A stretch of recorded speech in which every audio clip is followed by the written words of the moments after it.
Yes, well, we're going to hear a lot in the news about COP26, the totally futile attempt to lower the world's temperature at massive cost to the taxpayer, a cost that, last time I checked, we never consented to. We'll keep hearing a lot about the COVID crisis as well, cases going up, etc, etc, etc.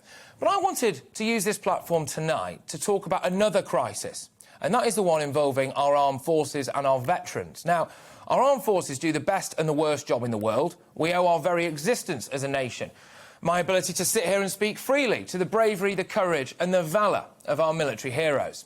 When we parachute people into some far-flung corner of the world and ask them to run towards the bullets, it's done with the understanding that they will have the backing of the British government. Well, I was walking down the street on Friday and I saw my first poppy seller, got myself one as well, obviously, as you can see, and then I went in for a coffee and I checked the news and I opened my phone and I saw that veteran Dennis Hutchings was being denied the right to have people in military uniform carry his coffin at his funeral.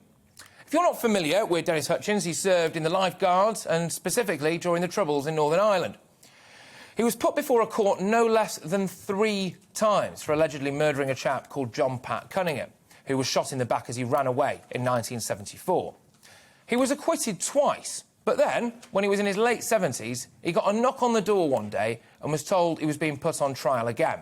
He then spent 6.5 years trying to clear his name, by which point he was being kept alive by a dialysis machine, told he could have a heart attack at any moment.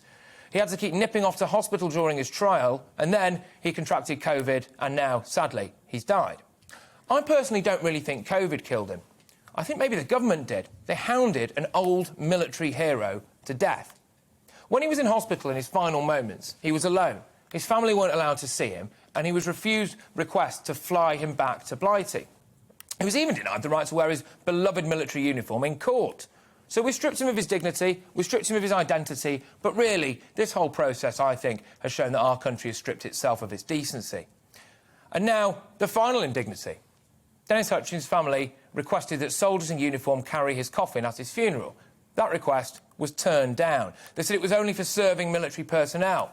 Well, neither was, well, I'll tell you what, who else wasn't actually a serving military individual was Jimmy Savile. He was the most prolific sex offender this country has ever seen. He had 7 Royal Marines carry his coffin at his funeral. Just compare the way we treat our veterans with the way we treat the IRA as well. They've signed legal agreements with our government that if they're on the run and wanted for terror offences, then they won't be prosecuted. So we offer more protection to the IRA than we do to our own troops. And it doesn't end there. We have roughly 7,000 homeless military veterans in this country. This is despite the fact that there's a form called the Military Covenant that's supposed to grant them priority housing and mental health care when they retire.